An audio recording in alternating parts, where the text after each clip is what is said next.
సర్కార్ republic day రోజున ప్రారంభించిన 4 కొత్త పథకాలు అమలవుతాయా లేదా నిలిచిపోతాయా అన్న చర్చ సాగుతోంది. 2 టీచర్, 1 పట్టభద్రుల ఎమ్మెల్సీ స్థానాలకు కేంద్ర ఎన్నికల సంఘం షెడ్యూల్ రిలీజ్ చేసింది. ఎమ్మెల్సీ ఎన్నికలకు నగారా మోగడంతో ఆ సీట్ల పరిధిలోని 7 ఉమ్మడి జిల్లాల్లో ఎన్నికల కోడ్ అమలులోకి వచ్చింది. దీంతో ఎన్నికల కోడ్ ఉన్న జిల్లాల్లో కొత్త పథకాలు అమలు చేస్తారా లేక ఆపేస్తారా అన్న దానిపై క్లారిటీ రావటం లేదు.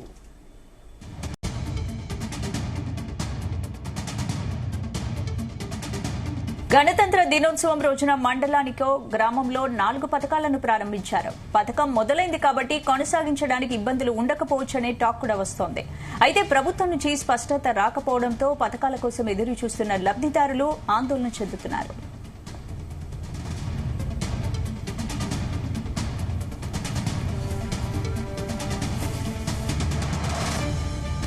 ఇదే అంశానికి సంబంధించి పూర్తి అప్డేట్స్ మా బ్యూరో చీఫ్ నరేందర్ అందిస్తారు. నరేందర్. రైట్ వైశాలి స్పందన. కేంద్ర ఎన్నికల సంఘం 3 తెలంగాణకు సంబంధించినటువంటి 3 ఎమ్మెల్సీ స్థానాలు ఖాళీ అయిన నేపథ్యంలో వాటికి షెడ్యూల్ రిలీజ్ చేసింది. దీనికి సంబంధించినటువంటిది వచ్చే నెల 3వ తేదీ నాడు మొత్తం కూడా నోటిఫికేషన్ రిలీజ్ అవుతుంది. అదే నెలలో 27వ తేదీ నాడు ఎన్నికలు జరుగుతాయి. మళ్ళా మార్చి 3 నాడు ఎన్నికలకు సంబంధించినటువంటి రిజల్ట్ వస్తుంది. ఈ మొత్తం ప్రక్రియలో రాష్ట్ర ప్రభుత్వం ఇప్పటికే అమలు చేస్తున్నటువంటి స్కీమ్స్ ఏదైతే కొనసాగుతున్నాయో 6 స్కీమ్స్ ఏదైతే ఉన్నాయో దానితో కూడా అదనంగా నిన్న మనం చూసాం జనవరి 26 రోజు మరొక 4 స్కీమ్ ని ప్రవేశపెట్టింది. రేషన్ కార్డుని పక్కన పెడితే మిగతా 3 ఇందిరమ్మ భరోసా కావచ్చు, ఇందిరమ్మ ఇళ్లకు సంబంధించి కానీ దీనికి సంబంధించి రైతు భరోసా కావచ్చు, ఈ స్కీమ్స్ అన్ని కూడా ఆన్ గోయింగ్ స్కీమ్స్ గానే రాష్ట్ర ప్రభుత్వం చూస్తోంది. అయితే కొంతమంది కోర్టుకు వెళ్తారు, మొత్తానికి దీన్ని ఆపేస్తారని ఒక చర్చ కూడా జరిగింది. కానీ ఎట్టి పరిస్థితుల్లో కూడా ఇవి స్కీమ్స్ ఆగవు అనేటువంటి చర్చ అయితే నడుస్తుంది. ఇప్పటికే రాష్ట్ర ప్రభుత్వం నుంచి కూడా కొంతమంది ఇప్పటికే అధికారికంగా చెప్పినటువంటి సందర్భం ఉంది. ఎందుకంటే ఈ స్కీమ్స్ ఒకసారి ఆల్రెడీ లాంచ్ అయినాయి వాటిని నిన్న 26 నాడు ఆల్రెడీ మండలానికి ఒక గ్రామం యూనిట్ గా చేసుకొని ఇప్పటికే రైతు భరోసా కావచ్చు, ఇందిరమ్మ ఇళ్లకు కానీ ఇందిరమ్మ భరోసా కావచ్చు, ఇవన్నీ ఒక్కొక్కటిగా రిలీజ్ అవుతున్నటువంటి పరిస్థితి మనం చూస్తున్నాం. నెక్స్ట్ విడతలుగా మండలంలో అన్ని గ్రామాలకు కూడా వేయడానికి ఈ మార్చి 1st వీక్ వరకు అంతా చేయడానికి కూడా సిద్ధపడుతున్నారు రాష్ట్ర ప్రభుత్వం.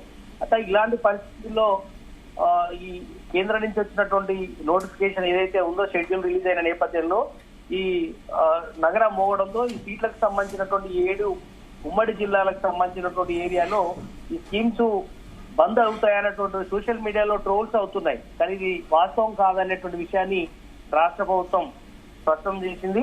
ఎందుకంటే మనం చూస్తున్నాం హైదరాబాద్, రంగారెడ్డి, మహబూబ్ నగర్ ఈ 3 జిల్లాలు మినహాయించి మిగతా 7 ఉమ్మడి జిల్లాల్లో ఈ ఎన్నికలు జరగబోతున్నాయి.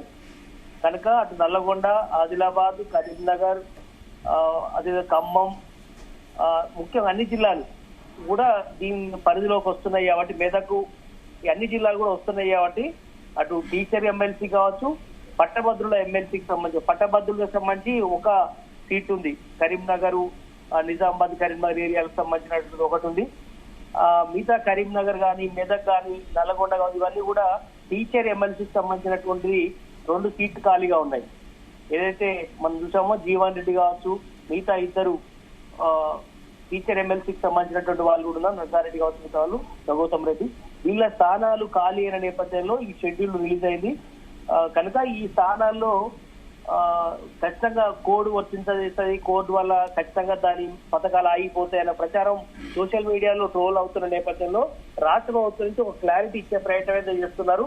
ఖచ్చితంగా ఇప్పటికే అప్లై చేసుకున్నటువంటి వాళ్ళందరూ కూడా స్కీమ్ వర్తింప జరుగుతుంది. ఖచ్చితంగా ఇందిరమ్మ ఇల్లు కానీ, ఆత్మీయ భరోసా కావచ్చు, ఇవన్నీ రేషన్ కార్డులు కూడా ఎక్కడ ఆగిపోవు. ఖచ్చితంగా అందరికి కూడా వచ్చే నెల లోపలనే మీ అందరికి కూడా స్కీమ్ వర్తింపబడుతుంది అనేటువంటి విషయాన్ని అయితే క్లారిటీ ఇవ్వదలుచుకున్నారు. కనుక ఇప్పుడు కేవలం మండలంలో ఒక ఊరికి మాత్రమే పైసలు పడుతున్నటువంటి పరిస్థితి, స్కీమ్ ను ఇంప్లిమెంట్ అవుతోంది. మిగతా అన్ని కూడా త్వరలోనే వర్తించే అవకాశం అయితే కనిపిస్తుంది. ఈ ఎన్నికల కోడ్ ఏదైతే సాధారణంగా ఉండేటువంటి కోడ్ ఏదైతే ఉందో దానిలో ఈ స్కీమ్ కాక కొత్త ఏదైతే పథకం అమలు చేయాలన్నా ఏదైనా మంత్రి కావచ్చు, సీఎం కావచ్చు, ఆ మండలాల్లో ఆ జిల్లాల్లో కొత్త ప్రారంభోత్సవం చేసే విషయంలో మాత్రం ఈ కోడ్ వర్తింపబడుతుంది తప్ప ఇప్పటికే అమలు అవుతున్నటువంటి ఈ 3 ప్రధానమైనటువంటి స్కీములు మాత్రం ఆగిపోయే అవకాశమే లేదు. కనుక ఎవరు కూడా ఎలాంటి టెన్షన్ పడాల్సిన అవసరం లేదని రాష్ట్ర ప్రభుత్వంలోని అందరూ కూడా అధికారులు కావచ్చు, మంత్రులు కూడా స్పష్టం చేస్తున్నటువంటి పరిస్థితి మనం చూస్తున్నాం. Right, thank you Narender.